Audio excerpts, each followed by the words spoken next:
They say Paris is always a good idea, but that's not really helpful if you're planning travel. And the right time for somebody else isn't necessarily the right time for you. So in this video, we're going to share some useful information about time to travel, for budget, for crowds, and things that you can use to help you figure out when the right time for you to travel is. Allez, on y va. So let's start with the winter month from January to March, where the temperatures are a lot cooler. In Paris, that generally means the upper 30s at night and mid to upper 40s during the day. While it is possible to have some snow, it's only occasionally and generally just a light dusting that does not stick around very long. For me, the toughest part of the winter is the days are super short. In January, the sun comes up after 8:30 in the morning and goes down before 5:30 p.m. In February, it's from 8 to 6 p.m. and in March, it's from 7 a.m. to 7 p.m. It can really feel dreary after a while. The good news is that if you're only here for a short period, you probably won't have time to get sick of it. And if you're a nightlife kind of person, night comes in early. And since the sparkling lights of the Eiffel Tower are triggered by the sensor at twilight, you'll get to see that a lot longer. For packing, you'll need a good weatherproof coat, a hat, scarf, gloves, and good warm shoes. When we moved here, our Florida sneakers caught us by surprise. Our feet got really cold because it was just a mesh cloth that let the cold air get in. That was not good. Plan on dressing in layers since you'll be going indoors and outdoors often while sightseeing. Coming from Florida, we definitely used long underwear as one of our layers. On a positive note, it's a great time for low airfare costs and cheaper hotels. And it's also a lot less crowded, so you'll be able to get around easier and have access to top attractions without the long lines. Now, winter menus in France are also very yummy. This is the time for fondue and raclette. These are two fabulous ways to enjoy a whole meal of gooey cheese. You also have fresh roasted chestnuts and delicious hot chocolate. Another favorite of ours is the choucroute, which comes from the German border. It's a mix of ham and pork and sausages in a sauerkraut base with carrots and potatoes. And it's also seafood season. You'll see amazing seafood platters on displays everywhere. But best of all, it's an amazing time for champagne and oysters. Another benefit of traveling in the winter is that the views are not obstructed by foliage on the trees. That may sound funny, but it always catches my attention when I turn a corner and can see things clearly off in the distance. It's actually quite beautiful. And as March rolls in, you get the same vistas, only with fresh leaves and light bulbs popping out all around town. It's generally a pretty quiet time other than Fashion Week and the international NBA games. Now, if you're on a tight budget and want to avoid crowds, this is the perfect time to come in Paris from January to March. Now let's talk about spring. Because springtime weather in Paris is nice and cool. You can expect April and May to be in the upper 40s at night and the mid to upper 60s during the day. June gets a little bit warmer with nights in the upper 50s and days in the mid 70s. It can be rainy this time of year, but even if the forecast says rain, that doesn't mean it'll rain all day long. It's actually a very delightful time to be here. The days will be getting longer, and this often catches people off guard. In April, the sun comes up at 7 a.m. but doesn't set until 8:45. In May, that's 6 a.m. until 9:30. And in June, the sun comes up before 6 a.m.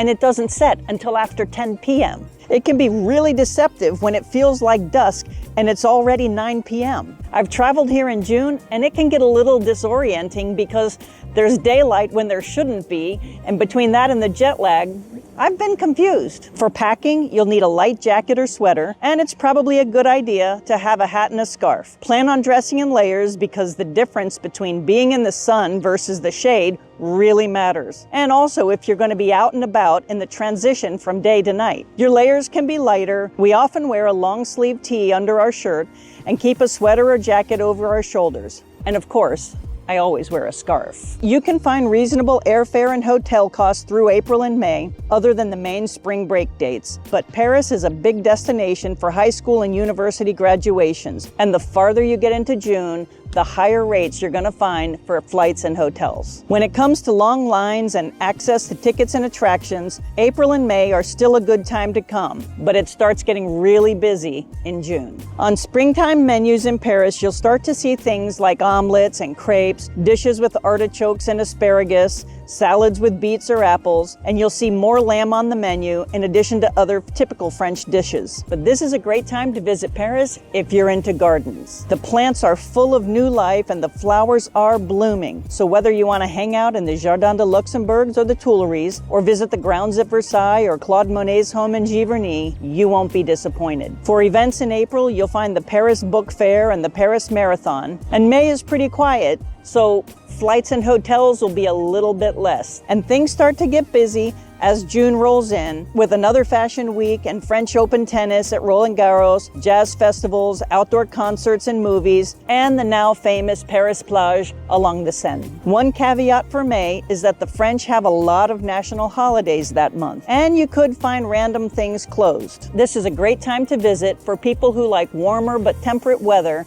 and don't mind a little more crowds. If you're coming to Paris and wondering where to stay, we've put together a guide of our favorite 125 hotels around Paris, from affordable to luxury, and it's sorted by neighborhood. There's a link in the description. Check it out and see if it's a good fit for you. Next is the summer month from July to September, and that is the time where it can get pretty hot, especially in Paris. And that's tricky because in Paris, a lot of places are not air conditioned. That includes hotels, stores, museums, and restaurants. During July and August, days will run in the 80s, though nights can cool off into the low 60s. During heat waves, which they call the canicule, you can expect it to be hot even at night. Now, it takes something to stay cool here in the summer month during a heat wave. If that's an issue for you, you may want to travel at another time. In July, the sun comes up at 6 a.m. and sets about 10 p.m. In August, it's 7 to 9 p.m. and by September, the days start getting shorter with sunrise at 7:30 a.m. and the sunset at 8 p.m. Now for packing,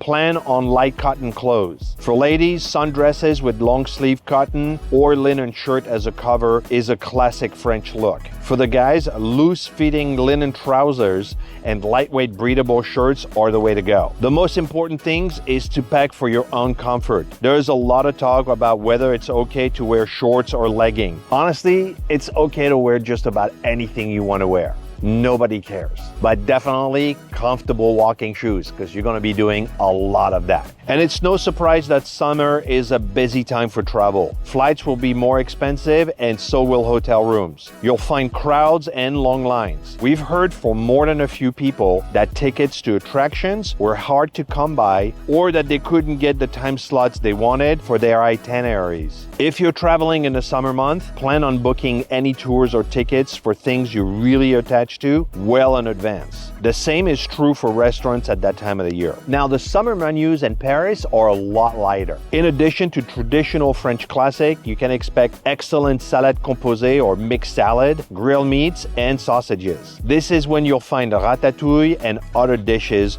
with summer squash. Another thing to take note of during this period is that Parisians go on vacation in late July and throughout August. And this can both be a good thing and a bad thing. Let me explain. It is common for restaurants in Paris and other small businesses to close while the owners are on holiday. Now, you may have your heart set on going somewhere only to find out a little note on the door saying, "Sorry, we'll be back next week. We're on vacation right now." On another note, the streets in less touristic areas can be very quiet and peaceful, especially in the mornings. One of the only times that I will agree to drive in Paris is in August on a Sunday morning. Now, for events during this time of year, you can expect the Tour de France, the French Independence Day on July 14, outdoor movies playing on the Quai de Seine, concerts and dance parties, and of course, the Paris plage along the Seine. And last but not least is the fall from October to December. The fall is another excellent time for weather in Paris. It can be rainy, but the temperatures are quite pleasant. October runs close to 50 degrees at night and in the low 60s during the day. day. In November, expect low 40s at night and mid 50s during the day. And in December, mid to upper 30s at night and upper 40s during the day. But the days are starting to get shorter again. Sunrise in October comes just after 8 a.m. and sunset at 7 p.m. For November, the sun comes up just before 8 a.m. and with the time change from daylight savings time, it sets just after 5 p.m. By December, the sun comes up after 8:30 and sets before 5 p.m. For packing, plan on hardy layers. You won't need a coat as heavy as you'll need in January or February, but you will need something good and warm. Plan on heavier sweaters, hats, gloves, and scarves. Obviously more in December than October, but you should Google the 10-day forecast in Paris before you come so you know more accurately what to expect. For prices, you can find pretty reasonable rates, especially in November and early December. It's worth noting that there is a lot of holiday travel at the end of December, so prices will go up then. The crowds start to thin out in October, and November is really quite nice. And getting around and getting tickets for things is still pretty easy at this time of year. The autumn menus start moving into more hearty dishes like beef bourguignon, pâte à feuille, pumpkin soups and raviolis, roasted chickens, and dishes made with mushrooms or leeks or spinach. And there are some amazing potato dishes like aligot. Aligot is half mashed potatoes and half gooey cheese. And then there's the tartiflette. The tartiflette is like a potato au gratin with creamy bacon sauce, and it is to die for. And don't discount the fabulous foods available at the local Christmas markets. The first market to open is traditionally the one at the Tuileries Garden by the Louvre, and that starts in mid-November. By mid-December, you'll find them in little areas all around Paris. Each one has its own personality, but all of them are wonderful. In this video, you learn how to pick the right time to travel to Paris. Next, I would watch this video, which describes all the neighborhoods so you know the right area to stay.